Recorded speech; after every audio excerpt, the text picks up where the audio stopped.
I've already pre-shuffled, and I will be using 2 oracle cards for your oracle advice. They're the 2 cards that are to the very far left side of the screen. Then I'll go through the past, present, challenge, and outcome.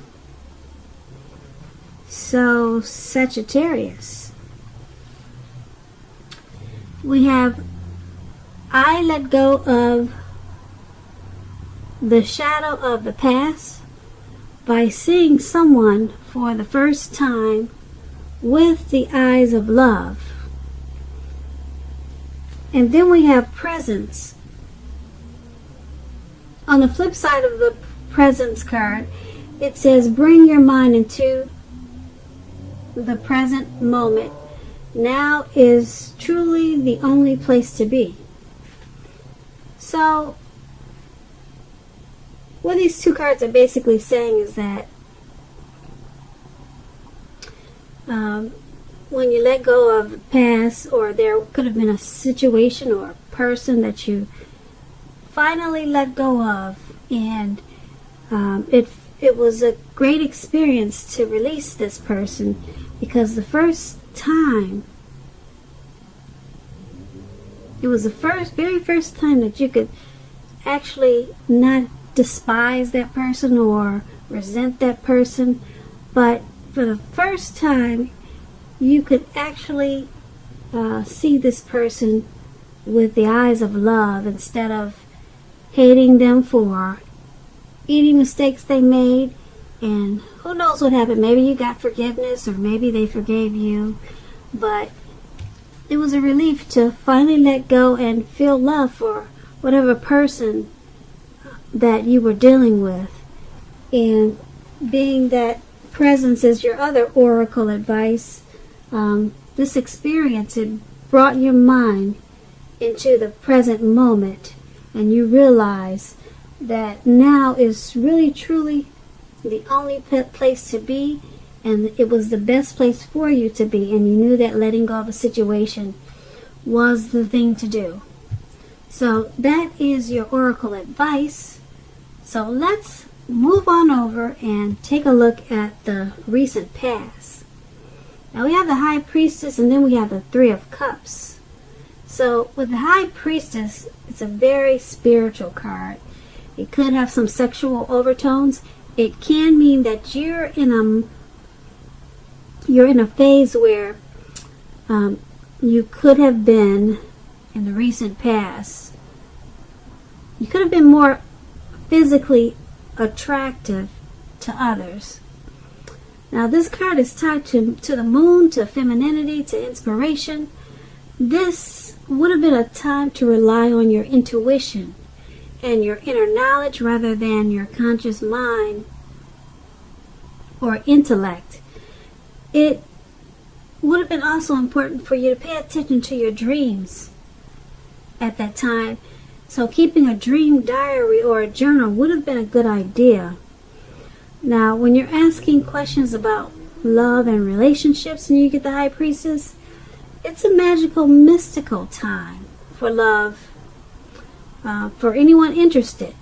If you're a woman, you could find people literally throwing themselves at you. The problem is that you'll attract both the good, the bad, and what do they say? The good, the bad, and the ugly. So it's not going to be, well, since we're talking about the past, it wouldn't have been easy to tell which is which. Also, you probably had the power of femininity at your disposal at that time, and at first glance, it probably seemed great. So this High Priestess, it's paired with the 3 of Cups. Now this 3 of Cups, it's considered to be a card about reunions. But this is not always a romantic union. Not always, but it could be. It's a reunion in its broadest sense about running into someone or something that you've been away from for a long time. It's considered to be a happy reunion and very upbeat. It can also mean celebration, your own or someone that you care about, such as a celebration around a new baby, wedding, or any happy occasion. Now, when the Three of Cups talks about love and relationships, this card, it can mean a reunion with a long-lost love. It does not always indicate that. So, to decide whether it fits that interpretation, well, you have to see what the rest of the reading is, and then you can determine that. But if you're single, Sagittarius, and we have some single listeners, the most likely interpretation is that you'll meet a likely love soon. Someone who really fits the bill of the person that you've been looking for, and that this person probably will be a new love. If you're if this is for the single listeners, and it probably someone, well, it's probably a new love and not someone that you used to be with.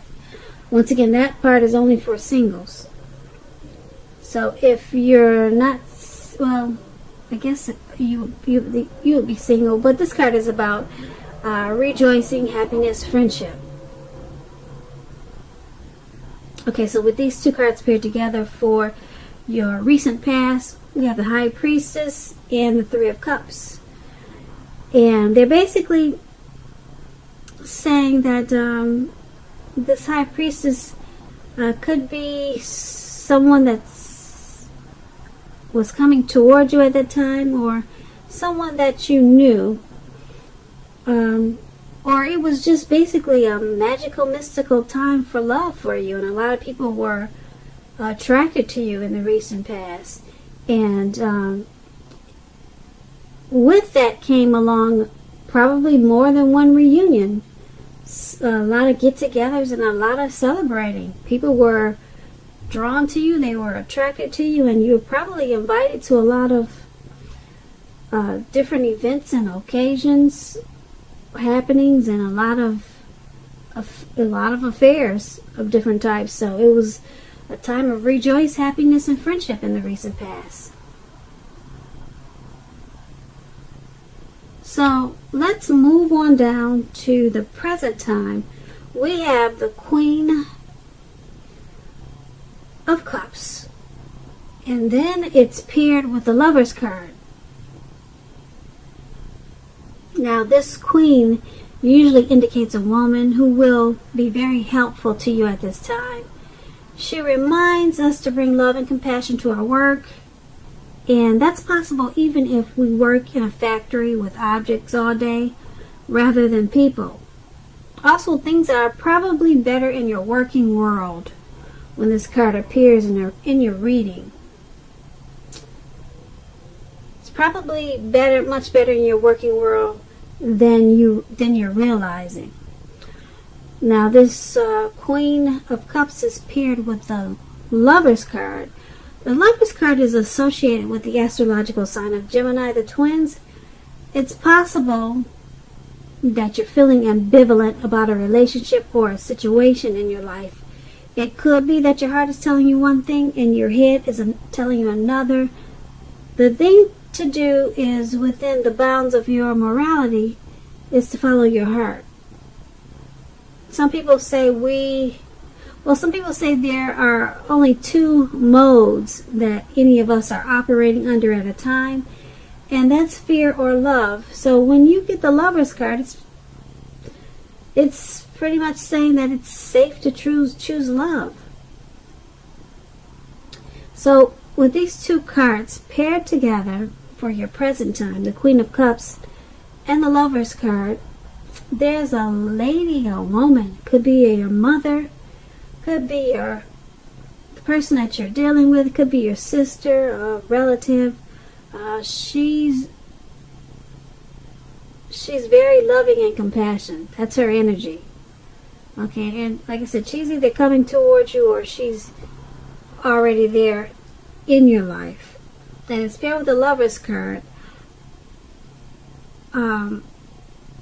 Yeah, this is a whole lot of love. She's bringing love and compassion, and then the Lover's card brings love in capital letters to the center stage of your life. So I'm picking up that this is something romantic, very romantic and very loving. There's a whole lot of love in these two cards for your present time. So this is not really supposed to be a love reading, but it seems like it's turning out to be that way. But it's a great thing. A lot of love. This Lover's card, yeah, you'll be coming together with this Queen of Cups. It's going to be a really loving union. Very strong. Very strong. So that's what we have for you at the present time. So let's move on down and take a look at the challenge. We have the King of Swords. And the King of Swords is paired with the Ace of Swords. Now the King of Swords stands for a powerful, opinionated, forceful man in your life. He will often, but not always, have hair on the darker end of the spectrum. You could be tempted to think only about how things affect you, especially if this card is not representing a man in your life. So consider the feelings of others before you act at this time. This King of Swords is a very forceful energy. You may not be able to get this man in your life to change his mind or to do what you want. You may need to change something major about your behavior, thoughts, or expectations, but make sure you do not overextend your reach. The King of Swords is paired with the Ace of Swords. Now, the Ace of Swords is a indicator of new beginnings of some sort in your life, possibly on several fronts. Sometimes this new beginning, it can be started by a separation of some kind from a relationship or from a job situation.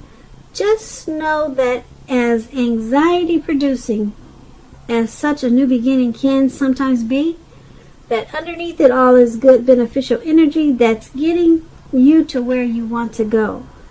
The Ace, it calls on us to not be afraid to make a leap if it's in our best interest. So, with these two cards paired together for your challenge, there's a very forceful, opinionated, narcissistic type of man that's coming towards you. Okay, and if it's not someone coming towards you or in your life like that already, there's going to be a situation that's going to cause for you to be like that. Okay, very forceful, very opinionated, very sharp, maybe arrogant, maybe pushy, overstepping your bounds. And being that it's with the Ace of Swords, it's going to create a new beginning. So this person is going to help you create a new beginning or some type of situation that's causing you to be like this King of Swords. It's creating probably more than one new beginning. Okay, this person is this narcissistic type. They're helping you create the new beginnings because you're separating from them. Yeah, because the Ace, like I said, it's about a separation. And you have to separate before you get this new beginning. So, you're this forceful person. Yeah. You're leaving them behind. You've got the Ace of Swords. You're going to take your sword out and you're going to... You're just going to slice them out. You're going to slice out the situation. You're going to slice out the person. This narcissistic type, you know that it has to go. So, whoever this is, it could be an uncle, it could be a co-worker. Someone is giving you a hard time, but you're done with it. You cut it out, and it's causing you to have several wonderful new beginnings. So, that is your challenge. Now, let's move on over. Take a look at the outcome. we have the Devil card, and then we have the Fool card. So the Devil card is you have to realize that no matter what your situation is, that you always have options to choose from when you get the Devil card. First things first, don't let other people tell you that your options are limited. If you come to that conclusion, be sure you're coming to that conclusion on your own. Regardless, it's going to be crucial to remember that you can free yourself from whatever restrictions are holding you back at any time you choose to do so. You may have the feeling now that you are not in control of your life. Sometimes this will happen as a result of our own actions, but more often as a byproduct of inaction. So make sure to take action, whatever steps you can, to give yourself the feeling of, however slight, of being in control, even if it's merely taking a choice on what you're going to have for dinner. Small baby steps, they're important also. So this Devil card is paired with the Fool card. Now the Fool card, it's about newness in one form or another. In many ways it indicates the open-hearted energy and innocence of a child. Because children, they're trusting, and trust forms the basis for this card.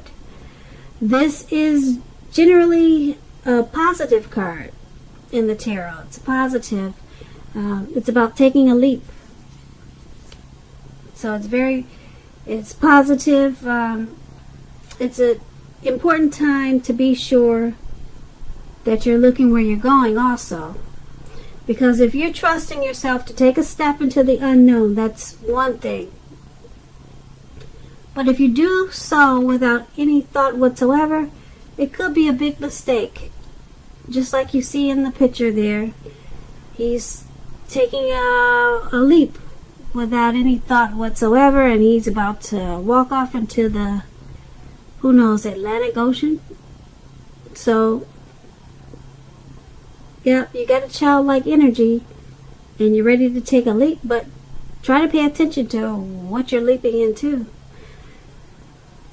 Now, for your outcome, this Devil card and the Fool card paired together, it's basically letting you know that you've got some obsessions, some type of a devil energy, addictions, sexual lust, greed, envy, devil energy. You know what that is. Overeating, over drinking, those type of things. Something like that. That's in your energy for the outcome. And you kind of just feel like hanging loose and being footloose and fancy free. But what it's saying is that be careful at this time, because you just might walk off into the Atlantic Ocean. So be smart about this time, and like I said earlier, take baby steps. Get those addictions in control. Little tiny baby steps. They're very important. So, Sagittarius, I hope you enjoyed this reading. I'll try to put a link below of the extended of this reading, and I'll go over a lot more. I'll try to, if I get caught up on the other readings that I have to do. So I just want to say thank you so very much for watching. Please comment, please subscribe, hit the notification bell. That way you'll get notified when I post my next reading. I am hoping that you're having a wonderful 2020, and that your February is a very beautiful month for you. Thank you once again for watching.